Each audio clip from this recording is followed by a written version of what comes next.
अस्सलाम वालेकुम dear students. आज हम फर्स्ट ईयर केमिस्ट्री में चैप्टर 2 का लेक्चर नंबर 2.8 पढ़ेंगे, जिसमें हम गैसेस और लिक्विड्स के बाद थर्ड जो स्टेट है सॉलिड स्टेट, उस पर डिस्कस करते हैं। तो सॉलिड स्टेट के कैरेक्टरिस्टिक्स या बिहेवियर या डेफिनेशन, इंट्रोडक्टरी जो पॉइंट्स हैं वो मैंने यहाँ पे कलेक्ट की है। First state is gas, second is liquid, solid is third state, easy state is gas, intermediate state is liquid, and solid is hard or rigid or complex state. Gases are made of molecules, liquids are also made of molecules, but solids are made of atoms, जैसे iron है, cobalt है, sodium है, ions जैसे sodium chloride, magnesium chloride, और molecules. Definite shape होता है solids को, definite volume भी होता है, उनका फिक्स शेप होगा, फिक्स वॉल्यूम होगा, क्योंकि पार्टिकल्स की जो अरेंजमेंट है वो फिक्स्ड अरेंजमेंट है। पार्टिकल्स टाइटली पैकिंग में हैं, इसलिए उनका शेप भी डेफिनेट होगा, वॉल्यूम भी डेफिनेट होगा। अगर हम सॉलिड्स को कंप्रेस करना चाहें लाइक दिस वन, इसको अगर हम कंप्रेस करना चाहें, फोर्स अप्लाई करें, प्रेशर अप्लाई करेंगे, इसको हम कंप्रेस नहीं करेंगे। ज़्यादा अगर हैमराइज करेंगे, ज़्यादा फोर्स अप्लाई करेंगे तो ये टूट जाएगा, डीफॉर्म हो जाएगा। तो क्योंकि सॉलिड्स में बहुत सारे पार्टिकल्स आपस में टाइटली पैकिंग में होते हैं, कोई फ्री स्पेस नहीं होता है, इसलिए उसको कंप्रेस करना बड़ा मुश्किल होगा, can not be compressed easily. लेकिन उनके अंदर जो पार्टिकल्स हैं उनको वाइब्रेशनल एनर्जी है, यानी लिटिल बिट, बिल्कुल नेग्लिजिबल, वो वाइब्रेटली मूव करते हैं और साइडवर्ड। जैसे ये पार्टिकल्स अगर में हम समझें दो पार्टिकल हैं तो ये सिर्फ साइडों से टकरा रहे हैं आपस में ड्यूरिंग वाइब्रेशन, तो इनको वाइब्रेशनल मोशन है, वाइब्रेशनल मूवमेंट है। इनकी जो एनर्जी होगी वो वाइब्रेशनल एनर्जी होगी, उनके आपस में जो टकराव होगा वो साइडवर्ड में टकराव होगा। So collision in particles occur during vibrational motion. Compressibility को हम आगे भी डिस्कस करते हैं। कुछ और इम्पॉर्टेंट पॉइंट्स सॉलिड्स की जो हैं, जैसे डिफ्यूजिबिलिटी, डिफ्यूजन माना इंटरमिक्स हो जाना, आपस में मिक्स हो जाना, हाई कंसंट्रेशन से लो कंसंट्रेशन। लास्ट टाइम पढ़ा था हमने, गैसेस में डिफ्यूजन बहुत ही आसान है, लिक्विड में डिफ्यूजन स्मॉल एक्सटेंट में होगी। सॉलिड्स को अगर हम डिफ्यूज़ करना चाहें तो वो पॉसिबल हो सकता है, लेकिन बहुत ही नेग्लिजिबल। बाहर से सरफेसेस से थोड़ी डिफ्यूजन होगी और बहुत ही स्लो डिफ्यूजन होगी। वो डिफ्यूजन क्यों होती है स्लो या बहुत मुश्किल क्यों है?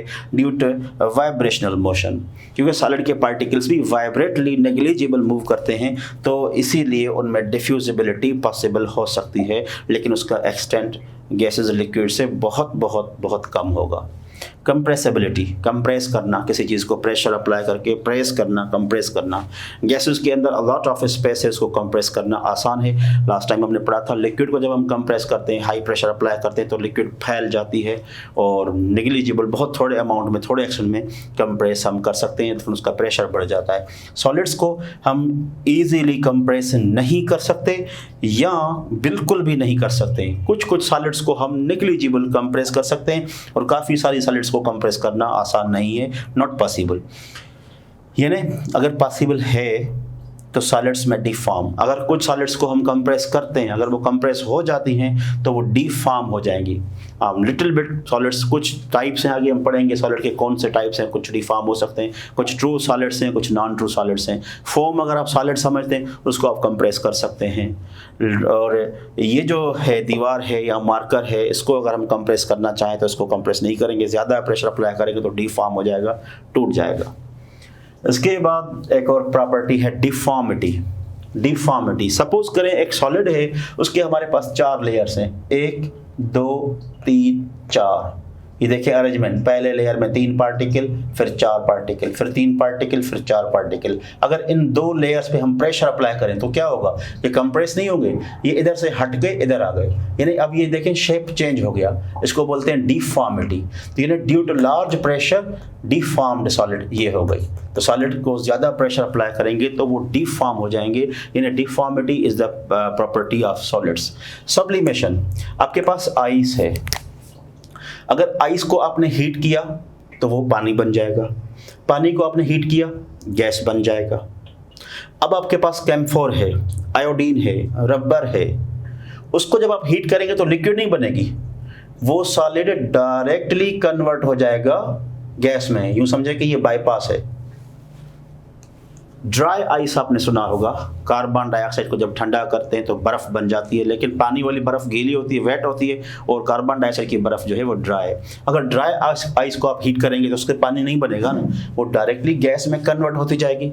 तो एक ऐसी स्टेट जो सॉलिड में से, एक ऐसा सब्सटेंस जो सॉलिड में मौजूद है, लेकिन उसको जब हमने हीट अप किया तो वो डायरेक्टली गैस में कन्वर्ट हो गया, उस सब्सटेंस को हम पढ़ेंगे सब्लाइम सॉलिड, और इस चेंज को हम पढ़ेंगे सब्लिमेशन। तो ये सब्लिमेशन भी सॉलिड्स की प्रॉपर्टी है। तो ये कुछ इंट्रोडक्टरी पॉइंट्स, डेफिनेशन और कुछ बिहेवियर ऑफ सॉलिड्स में आपने बहुत सारी पॉइंट्स पढ़ी, समझी। अब हम आते हैं सॉलिड के मेन 2 टाइप्स होते हैं, एक क्रिस्टलाइन सॉलिड और एक एमॉर्फस सॉलिड, यानी एक ट्रू सॉलिड, एक नॉन ट्रू सॉलिड। बटर अगर सॉलिड है तो वो नॉन ट्रू सॉलिड है, घी अगर सॉलिड है तो नॉन ट्रू सॉलिड है, अगर जो जेली है वो सॉलिड है तो नॉन ट्रू सॉलिड है, अगर बर्फ़ हम सॉलिड में बनाते हैं तो वो नॉन ट्रू सॉलिड है। हम पढ़ते हैं कि एमॉर्फस सॉलिड कैसे होते हैं, क्रिस्टलाइन सॉलिड कैसे होते हैं। क्रिस्टलाइन सॉलिड्स वो हैं जो क्रिस्टल्स के बने हुए हैं। क्रिस्टल की माना क्या है? क्रिस्टल की माना है शाइनिंग पार्टिकल, क्रिस्टल की माना है ज्योमेट्रिकल शेप्ड पार्टिकल, क्रिस्टल की माना है आप ये बोर्ड को देख रहे हैं इसका ज्योमेट्रिकल शेप है, तो यानी ये क्रिस्टलाइन शेप है। जिस रूम में आप बैठे हुए हैं वो भी ज्योमेट्रिकल शेप्ड है, तो वो क्रिस्टलाइन शेप्ड है। चीनी के पार्टिकल्स घर में मौजूद हैं, उनमें हर पार्टिकल का शेप क्रिस्टल टाइप होगा, ज्योमेट्रिकल होगा, वो क्रिस्टलाइन शेप है। लेकिन टेल्कम पाउडर, आटा जो हम खाते हैं उसके पार्टिकल को आप देखें, उसका कोई ज्योमेट्री नहीं है। टेल्कम पाउडर का देखें पार्टिकल, कोई ज्योमेट्री नहीं है। डस्ट पार्टिकल उठाएं, कोई ज्योमेट्री नहीं है। पत्थर उठाएं, उसमें भी कोई फिक्स शेप नहीं होता है, कोई ज्योमेट्री नहीं होती है। तो जो जिसका शेप ज्योमेट्रिकल हो, जिसके पार्टिकल्स को हम हथेली पर रखें रोशनी में, सनलाइट पे या रूम में या ट्यूबलाइट पे, तो उसकी चमक नज़र आए हमें, जैसे NaCl घर में मौजूद है, शुगर मौजूद है, वो क्रिस्टल्स हैं। तो जो सॉलिड्स, जो केमिकल्स हमारे पास क्रिस्टल्स के बने हुए हैं वो क्रिस्टलाइन सॉलिड हैं, या जिन केमिकल्स का, शुगर का या सॉल्ट का क्रिस्टलाइन शेप है तो वो क्रिस्टलाइन सॉलिड हैं। और जिनका क्रिस्टलाइन शेप नहीं है, रफ शेप है, एमॉर्फस की माना होती है विदाउट शेप, रफ शेप होता है, रैंडम शेप होता है, फिक्स शेप नहीं होता, तो वो एमॉर्फस सॉलिड्स होंगे, उनमें डेफिनेट शेप नहीं होगा। दूसरी पॉइंट, क्रिस्टलाइन सब्सटेंसेस के पार्टिकल्स फिक्स्ड होते हैं, फिक्स्ड अरेंजमेंट होती है, डेफिनेटली अरेंजमेंट होती है पार्टिकल्स की। जैसे इस रूम के अंदर ये क्रिस्टलाइन शेप है, तो इसके अंदर जो ईंटें हैं, जो ब्लॉक्स रखे गए हैं, वो फिक्स रखे गए हैं, बाकायदा नॉप करके, मेजर करके, बार बार मेजरमेंट करके वो पार्टिकल्स रखे गए हैं, तो ये क्रिस्टलाइन रूम है। लेकिन एमॉर्फस के अंदर पार्टिकल्स फिक्स्ड अरेंजमेंट में नहीं होंगे, डिफरेंट होंगे, रैंडम होंगे, रफ टफ होंगे। तीसरी पॉइंट, क्रिस्टलाइन सॉलिड्स इसी वजह से बहुत मजबूत होते हैं। ये रूम इसलिए स्ट्रांग है, 50 सालों से, 100 सालों से ये चल रहा है। क्यों? मतलब क्योंकि इसके अंदर पार्टिकल्स फिक्स्ड अरेंज्ड हैं, मेजरमेंट करके अरेंज किए हुए हैं, ज्योमेट्रिकल अरेंज्ड हैं। तो जिन सॉलिड्स के अंदर पार्टिकल्स फिक्स्ड अरेंज होंगे, ज्योमेट्रिकली अरेंज्ड होंगे, तो वो स्ट्रांग होंगे, और जिनके अंदर पार्टिकल्स फिक्स्ड अरेंज नहीं होंगे वो वीक होंगे। आपके पास 10 किताब हैं, अगर इस किताबों को आपने सही अरेंज करके एक कपबोर्ड में रखना है तो वो बिल्कुल गिरेंगे नहीं, लेकिन रफ टफ आप रखेंगे तो वो गिर जाएंगे। तो रफ टफ अरेंजमेंट जो पार्टिकल्स की होगी वो कमज़ोर अरेंजमेंट होगी, और जो ज्योमेट्रिकल अरेंजमेंट होगी वो स्ट्रांग होगी। चौथी पॉइंट, क्रिस्टलाइन सॉलिड्स स्ट्रांग है इन अरेंजमेंट की वजह से, इसलिए उनको जब मेल्ट करेंगे, जब उनको बॉयल करेंगे, तो उनकी मेल्टिंग टेम्परेचर यानी मेल्टिंग पॉइंट बड़ी हाई होगी, जल्दी आसानी से मेल्ट नहीं होंगे। उनका मेल्टिंग पॉइंट, उनका मेल्टिंग टेम्परेचर हाई होगा, और न फ़कत हाई बल्कि उनका मेल्टिंग पॉइंट शार्प भी होगा। लेकिन एमॉर्फस सॉलिड्स वो तो कमज़ोर सॉलिड्स हैं, इसलिए उनका मेल्टिंग पॉइंट स्मॉल होगा और उनका मेल्टिंग पॉइंट शार्प नहीं होगा। शार्प माना तेज़, यानी क्रिस्टलाइन जैसे ही सब्सटेंस मेल्ट होगा तो जल्दी से वो फ्यूज़ हो जाएगा, ख़त्म हो जाएगा, लिक्विड में आ जाएगा।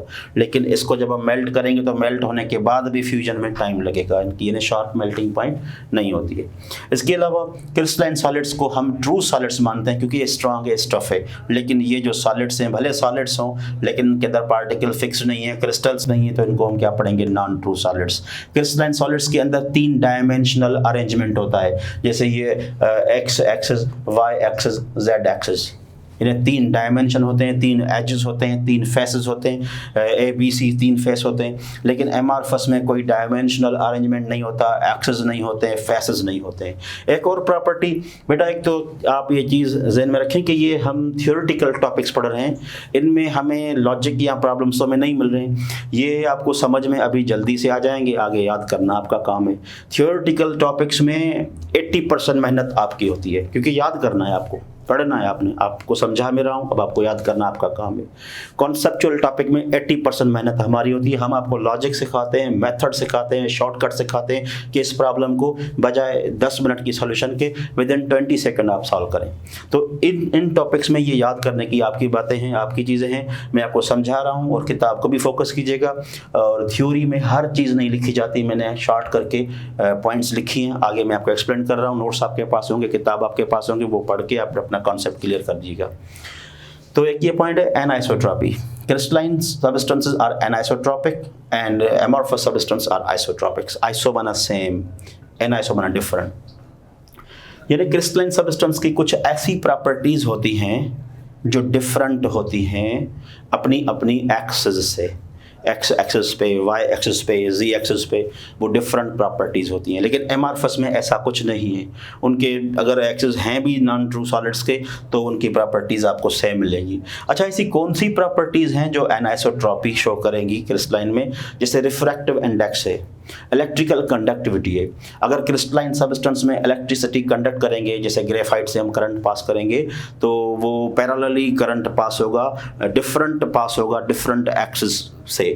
लेकिन इधर इनमें ये ऐसी पॉइंट नहीं है। और एक पॉइंट है क्लीवेज। क्लीवेज लफ्ज़ की माना है ब्रेकिंग, यानी क्रिस्टलाइन सब्सटेंस को जब हम ब्रेक डाउन करेंगे तो उसका ब्रेकिंग का स्टाइल कुछ ऐसे होगा कि एक पीस को आपने ब्रेक डाउन कर दिया 10 पीसेस में, उन 10 पीसेस के अंदर ज्योमेट्रिकल अरेंजमेंट आपको सेम मिलेगा। यानी वो 10 पीस जो आपको मिलेंगे वो पैरेंटल शेप जैसे होंगे, उनके अंदर ज्योमेट्री पैरेंटल शेप जैसी आपको मिलेगी, पैरेंटल जैसे मिलेगी। लेकिन एमआरफस को अगर आप तोड़ेंगे तो वो रफ टफ टूटेंगे, कोई बड़ा पार्टिकल टूटेगा, कोई छोटा पार्टिकल टूटेगा, कोई स्टफ होगा, कोई कमज़ोर होगा। लेकिन क्रिस्टलाइन में सारे पार्टिकल्स में अगर सारे क्रिस्टल्स को हम तोड़ेंगे तो उनकी जो तोड़ फोड़ होगी, जब हम तोड़ेंगे उनको, उनके जो 4, 5, 6 पीसेस मिलेंगे, वो पीसेस सारे आइडेंटिकल होंगे जैसे पैरेंटल पहला क्रिस्टलाइन हमारे पास सब्सटेंस था। तो ये इनके पास ये प्रॉपर्टी होती है, ये ब्रेकिंग का इनका स्टाइल होता है जिसको हम क्लीवेज पढ़ते हैं, जबकि एमआरफस में क्लीवेज नहीं होगा। और जिस पॉइंट से क्रिस्टलाइन को तोड़ा जाएगा उस पॉइंट को क्लीवेज प्लेन कहा जाता है। इनमें अंदर क्लीवेज ही नहीं है तो क्लीवेज प्लेन भी नहीं होगा। तो ये तमाम पॉइंट्स मैंने आपको कलेक्ट करके दी कि 2 मेन टाइप्स जो क्रिस्टल्स के होते हैं, वो क्रिस्टलाइन सॉलिड्स के जो 2 मेन टाइप्स होते हैं क्रिस्टलाइन और एमआरफस, उनमें क्या डिफरेंस है, उनकी क्या फिलॉसफी है। तो ये आपको समझ में आ गया होगा। आगे बढ़ते हैं हम। अब क्रिस्टलाइन सॉलिड्स की क्लासिफिकेशन, 2 तरह की क्लासिफिकेशन है। एक तो on the basis of geometry, geometry के बुनियाद पे क्रिस्टल्स के 7 किस्म होते हैं जो हम आगे नेक्स्ट लेक्चर में पढ़ेंगे। बॉन्डिंग के बुनियाद पे क्रिस्टल्स के 4 टाइप्स होते हैं। कौन से 4 टाइप्स होते हैं? Metallic crystal, ionic crystal, covalent crystal, molecular crystal. There are 4 types of crystals on the basis of bonding. हम एग्जाम्पल से स्टडी शुरू करते हैं। आप देखें, एक मेरे पास आयरन मेटल की रॉड है, मेटल्स आर क्रिस्टल्स। और एक डिश में मैंने सोडियम क्लोराइड के पार्टिकल्स रखे हुए हैं, ये भी क्रिस्टल्स हैं। और तीसरी जगह पे मैंने डायमंड का छोटा सा पीस लिया है, और चौथी जगह पे मैंने आइस क्यूब लिया है। तो देखें, चारों क्रिस्टल्स हैं, ये भी क्रिस्टल, क्रिस्टल, क्रिस्टल, क्रिस्टल। फर्क क्या है? Made of iron rod atoms की बनी हुई है, सोडियम क्लोराइड आइंस का बना हुआ है, sodium positive ion, chlorine negative ion हर पार्टिकल में।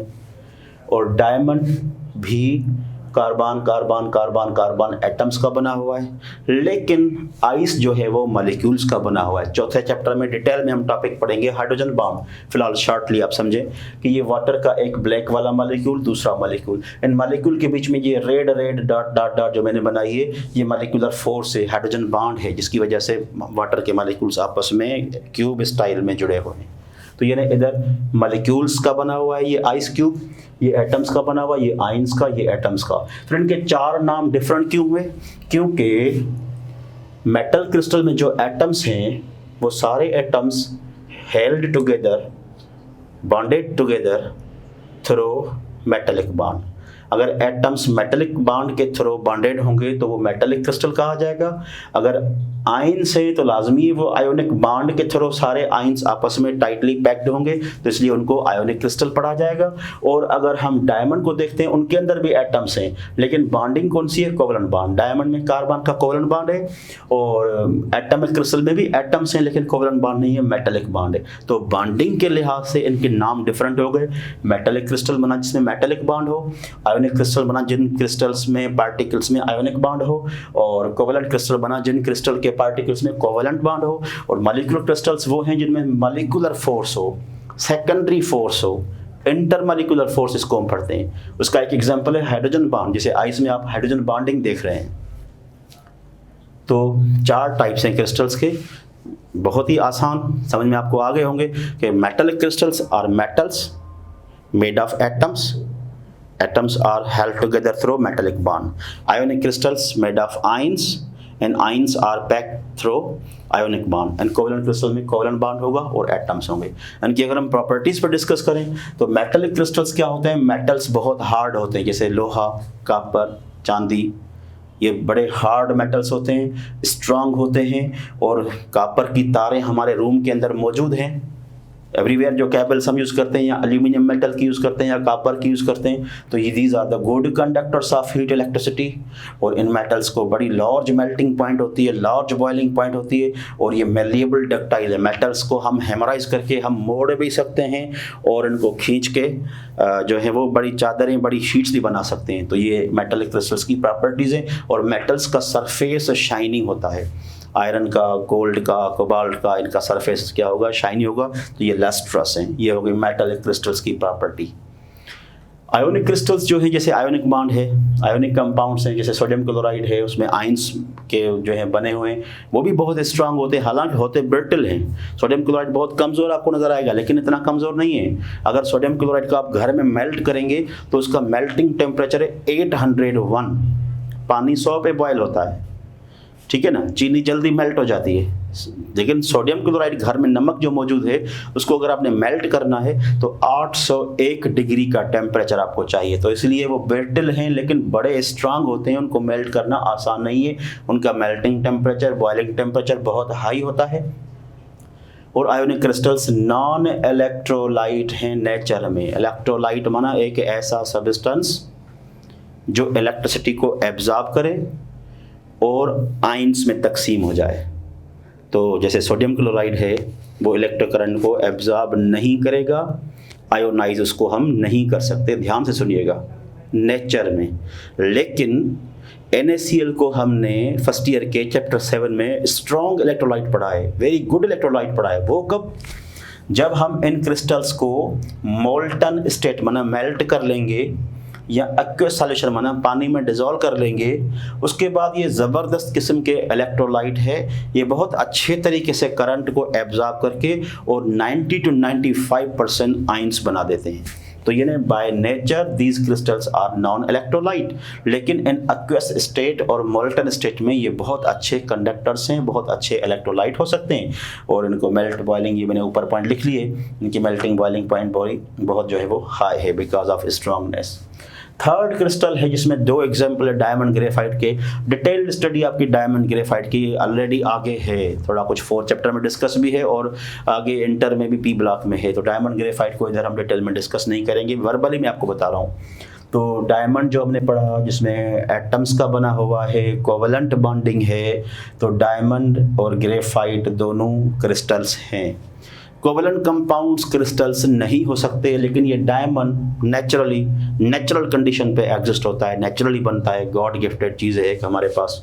तो दुनिया की सबसे ज़्यादा हार्ड चीज़ जो है वो डायमंड है। हालांकि covalent compounds are not hard, ionic compounds are very hard, लेकिन ये एक चीज़ है जो बिल्कुल डिफरेंट है कि diamond is the naturally hardest substance.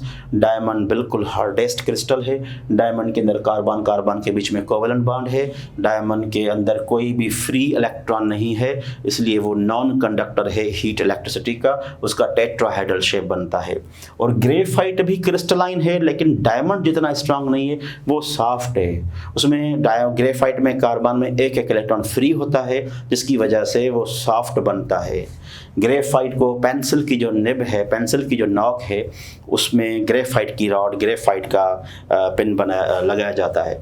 जैसे पेंसिल की नॉक को अगर आप अपने फिंगर पे निशान बनाएंगे, रगड़ेंगे, तो वो आपको ग्रीस टाइप सिल्परी टच महसूस होगा। तो ग्रेफाइट इज़ सिल्परी या ग्रीजी फील्ड सब्सटेंस है, और ये सॉफ्ट है। इसलिए मोटरसाइकिल गाड़ियों के जो मोबाइल ऑयल बनते हैं, उनके लुब्रिकेंट्स में भी ग्रेफाइट हम इस्तेमाल करते हैं। तो बहरहाल इन पे आगे ई ब्लॉक में बड़ी डिटेल्ड स्टडी भी है। आखिरी टाइप हमने पढ़ा मॉलिक्यूलर क्रिस्टल, जो कि मॉलिक्यूल्स के बने हुए हैं, जिनमें सेकेंडरी इंटरमॉलिक्यूलर फोर्स है, जैसे हाइड्रोजन बॉन्डिंग। ये इतने स्ट्रांग नहीं जैसे मेटलिक या आयोनिक क्रिस्टल। ये कमज़ोर क्रिस्टल है। बर्फ़ कमज़ोर है, थोड़ा सा अपने रूम टेम्परेचर पे ही रख लो, खुद ब खुद मेल्ट होती जाएगी, हमें हीट थोड़ी देनी पड़ेगी। तो बर्फ़ या आइस या सॉलिड ड्राई आइस जो है, कार्बन डाइऑक्साइड या आयोडीन क्रिस्टल जो हैं, ये वीक होते हैं। इनके अंदर वीक वंडरवाल्स फोर्सेस हैं। वंडरवाल फोर्सेस होती हैं जो कमज़ोर फोर्सेस होती हैं, आयोनिक और कोवेलेंट और कोऑर्डिनेट जितनी स्ट्रांग नहीं होती, इसलिए इनका मेल्टिंग बॉइलिंग पॉइंट बहुत हाई है। तो आपने अभी पढ़ा क्रिस्टलाइन सब्सटेंसेस और एमॉर्फस सब्सटेंसेस में डिफरेंट, और क्रिस्टलाइन के टाइप्स जो हमने पढ़े बॉन्डिंग की बुनियाद पे। अब नेक्स्ट टाइम हम पढ़ेंगे, ये हमारा नेक्स्ट टाइम 2.9 जो है वो इस चैप्टर का आखिरी लेक्चर होगा। फिर इंशाल्लाह ताला हम थर्ड चैप्टर स्टार्ट करेंगे। आप अपने साथ सिंसियर रहें, वो ऐसे के यानी ये थ्योरेटिकल चैप्टर से हम जल्दी जल्दी करते जाएंगे, टाइम भी हमारे पास बहुत कम है, चीज़ें आपको समझ में आ रही हैं तो घर बैठे याद करना आपका काम है। प्रॉब्लम्स जब आएंगी 5th चैप्टर में, 6th चैप्टर में, 7 में, तो उन पे हम डिटेल में स्टडी करेंगे, वो समझाना मेरा काम है। थ्योरी भी मैं आपको अच्छे तरीके से समझा रहा हूँ और बहुत आसान है, लेकिन याद ज़रूर कर लीजिएगा, इनकी पॉइंट्स इनसे MCQs डेवलप हो सकते हैं। ठीक है, तो लास्ट लेक्चर में हम पढ़ेंगे इसके 7 टाइप्स ज्योमेट्री की बुनियाद पे, और थोड़ी सी 2-3 प्रॉपर्टीज़ है, पॉलीमॉर्फिज्म, आइसोमॉर्फिज्म। अल्लाह हाफिज़।